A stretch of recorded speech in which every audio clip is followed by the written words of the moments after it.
I was standing in the conference room of Haverly and Company Estates, holding a pen that could determine the future of a man who once told me I didn't belong in my own home.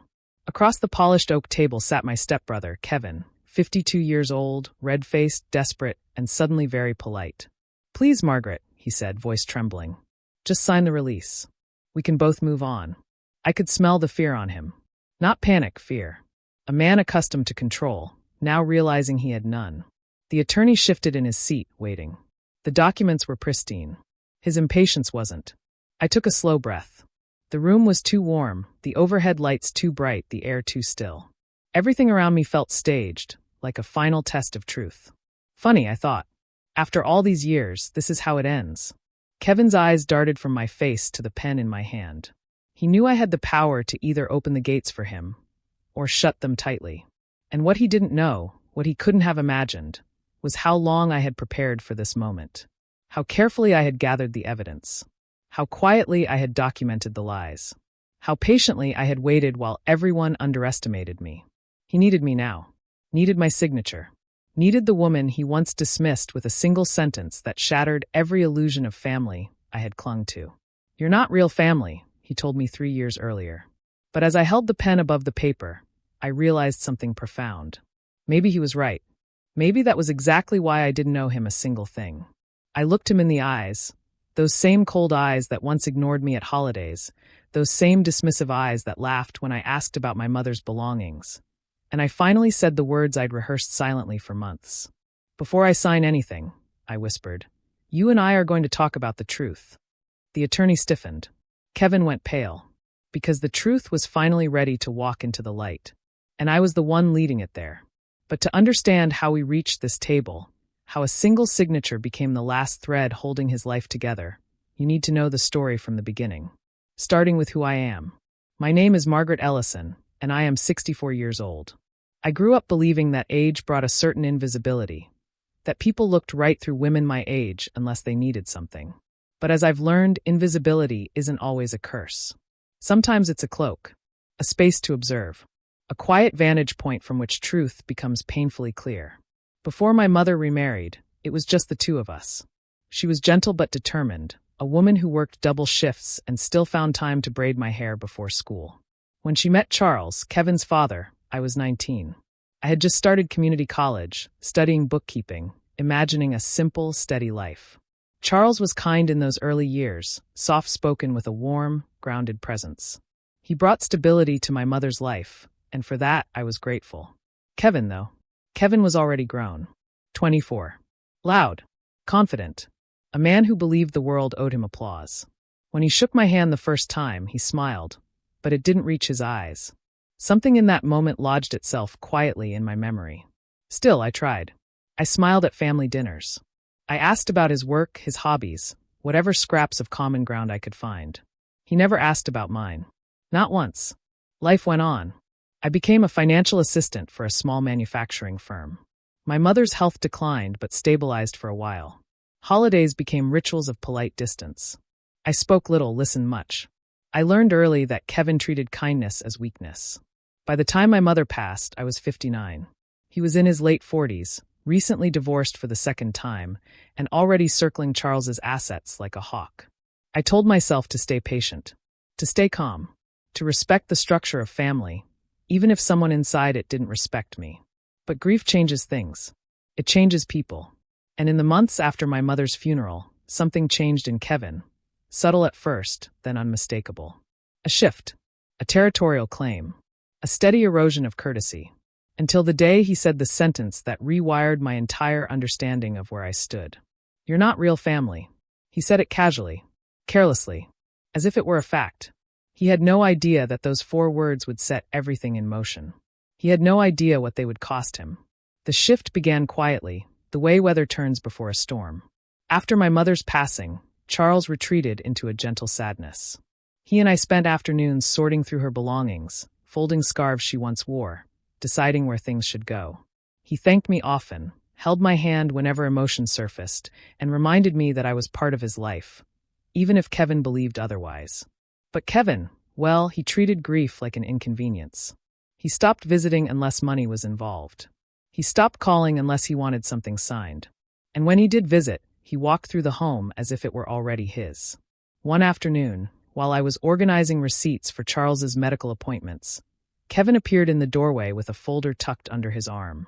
"Dad needs to update his estate plan," he said. "We need to streamline things." "We?" I wasn't sure why he used that word. He rarely acknowledged me at all. I asked gently, "Have you discussed this with him?" Kevin smirked. "He'll agree. He always does." I felt a ripple of discomfort, but said nothing. My role had always been the quiet one, the reasonable one, the one people forgot could see everything. The tension grew more visible as months passed. Kevin interrupted conversations, dismissed my opinions, treated my mother's belongings like thrift store leftovers. He talked down to me in ways I doubt he even recognized, small, cutting remarks one might reserve for someone of no standing. Then came the day we were sorting through my mother's jewelry box. A simple silver bracelet I'd given her years ago caught my attention. I picked it up, held it to my chest. Before I could say a word, Kevin plucked it from my hands. "She wouldn't want you to have that," he said. "Give it here." His tone was final. That was the first time I felt something fracture inside me, a quiet, decisive split. But the true break happened 2 weeks later, during a heated exchange about a medical bill. I had spent hours organizing paperwork for Charles's insurance when Kevin stormed into the kitchen, accusing me of mismanaging something he hadn't even looked at. I stayed calm, explained the details, showed him the receipts. He waved them away and muttered the words that would change everything. "You're not real family, Margaret. Stop acting like you are." He said it in front of Charles. He said it while I was doing the work neither of them had the patience for. He said it with such certainty that the room went silent around us. Charles looked devastated. I felt something inside me settle, like a foundation finally solidifying. Maybe I wasn't family to Kevin. Maybe I never had been. But that didn't mean I was powerless. And when Charles quietly confided in me later, about the accounts, the property, the irregular withdrawals, everything in my life shifted into alignment. I didn't know it yet, but the path to truth had already begun. The betrayal revealed itself slowly, like rot beneath fresh paint. It started with small inconsistencies in Charles's monthly statements. A missing deposit here, an unusual transfer there. At first, I thought it was a simple mistake. The bank, the software, human error. But then one afternoon, Charles handed me a thin envelope he'd found tucked behind a stack of old magazines. "I didn't authorize this," he whispered. Inside was a letter from a brokerage firm, confirming the liquidation of one of his smaller investment accounts, an account worth nearly $80,000. The signature on the form was shaky. Familiar, yes, but not his. Kevin had always possessed a talent for forging charm. I didn't realize until that moment he also possessed a talent for forging signatures. I remember sitting at the dining table, the envelope before me, my hands resting flat against the wood. A cold clarity swept through me. Someone had taken advantage of Charles. And the list of suspects was exactly one name long. Still, I didn't accuse. I didn't confront. Not yet. I asked questions. Quiet ones. Questions that could be passed off as curiosity. I asked the bank for copies of recent transfers. I cross-checked account numbers. I requested statements dating back 2 years. A pattern emerged, slow withdrawals, steadily increasing sums, each accompanied by a forged signature. Nearly $200,000 gone. When I told Charles, he cried. Truly cried. Shoulders shaking, face buried in his hands. It broke something inside me to see a gentle man betrayed by his own son. "I didn't raise him to be this," he whispered. But Kevin hadn't been raised by Charles. Not really. He had been raised by entitlement, by expectation, by the belief that money existed to cushion his every mistake. Yet betrayal rarely stops at money. 2 weeks before Charles passed, I discovered something even worse. Kevin had placed him under pressure to change the estate distribution, pushing aggressively for majority control of the property, including the home my mother had spent decades building. He wanted everything, and he wanted me written out entirely. But Charles never signed those papers. When he died, the estate remained divided exactly as he intended, equal shares between us. Kevin was furious. His grief twisted into rage. He stormed through the house accusing me of manipulation, deceit, theft. Projection is a curious thing. But the one moment I can never forget is when he cornered me near the staircase, his face red, spit forming at the corners of his mouth. "All of this should have been mine," he hissed. "You don't deserve a penny." You're not even real family. There it was again, that sentence. The spark that had ignited my quiet resolve. I didn't fight him. Not then. Because revenge, ethical revenge, requires patience, documentation, timing, and an understanding that sometimes the best consequences are the ones people create for themselves. Kevin had already started his downfall. All I had to do was follow the trail he left behind. When you've spent decades working with numbers, documents become your allies. Patterns become stories. Records become witness statements. I built my investigation slowly, meticulously, leaving no space for doubt or oversight. The first step was simple: gather everything. Bank statements, email printouts, estate drafts, property ledgers, medical invoices, anything with a signature, a date, or a dollar amount.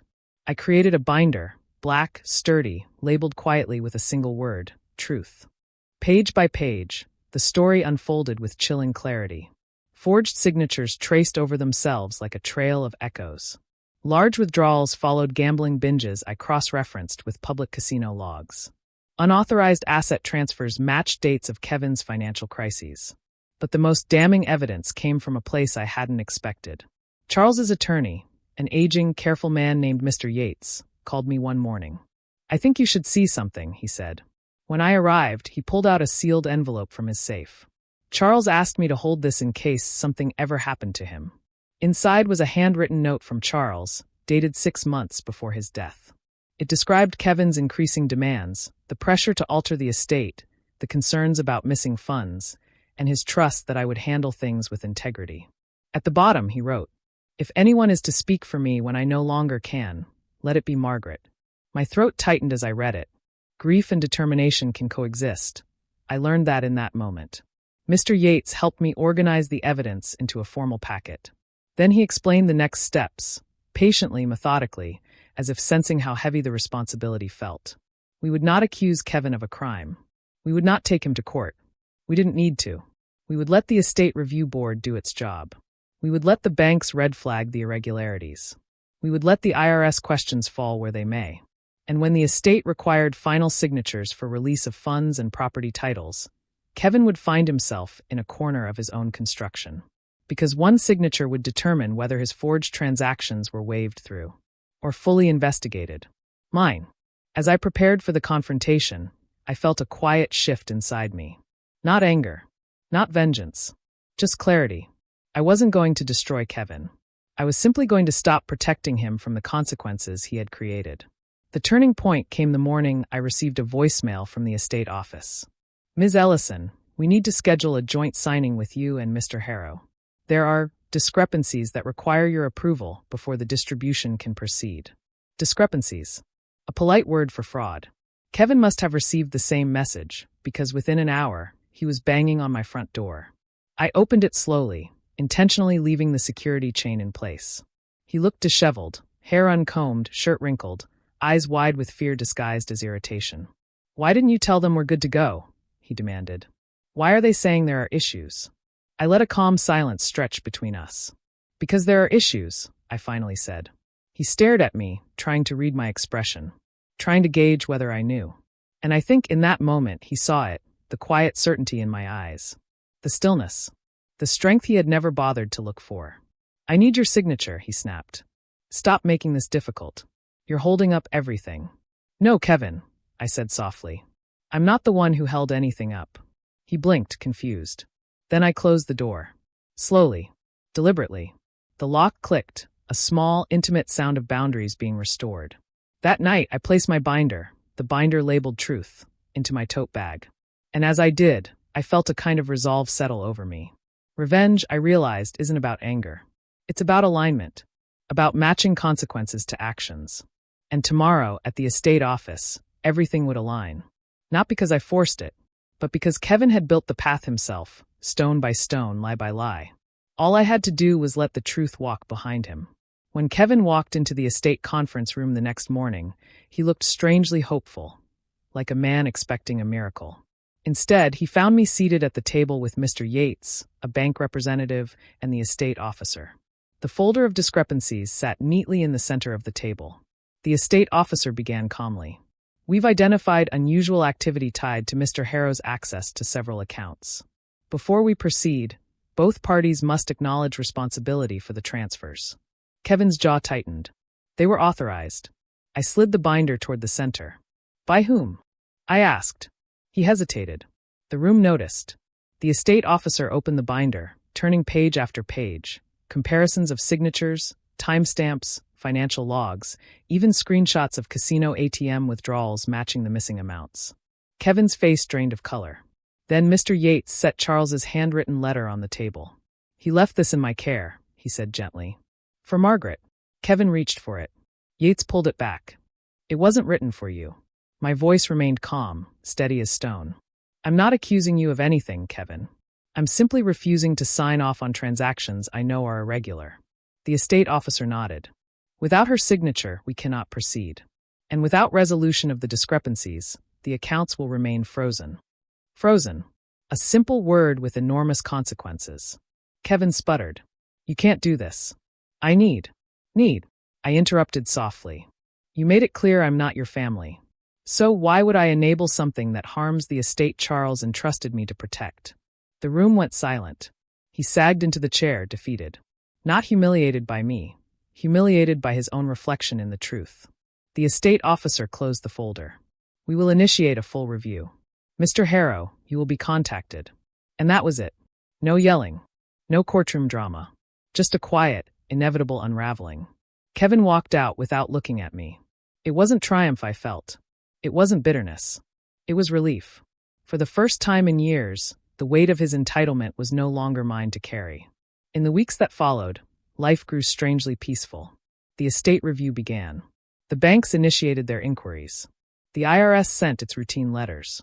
None of it required my involvement beyond the documents I had already provided. I spent my mornings tending the small garden my mother once loved.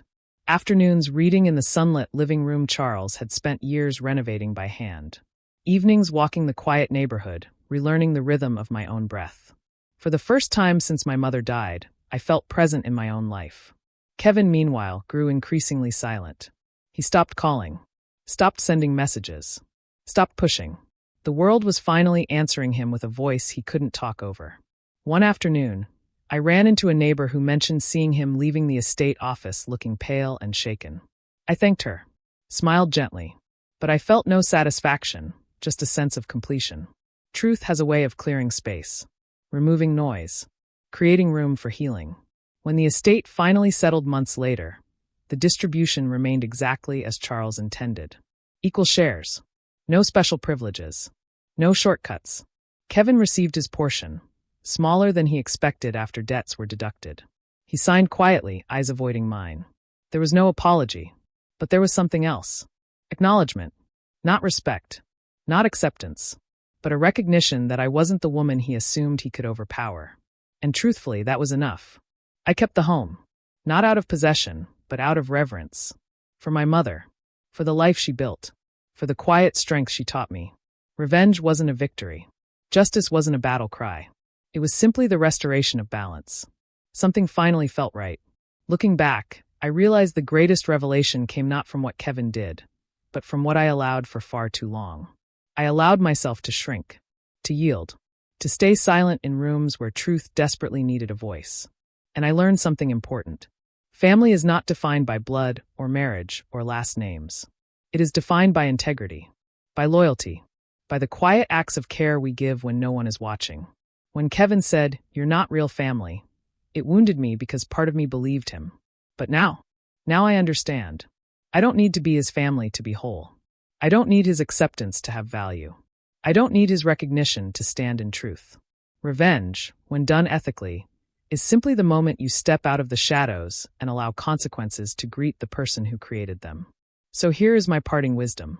If someone insists you don't belong, don't argue. Don't fight to prove your worth. Stand still. Do your work quietly. Document everything. And when the time comes, let truth speak for you. Because truth, patient, unwavering truth, has a way of signing its own release forms. And unlike people, it never lies.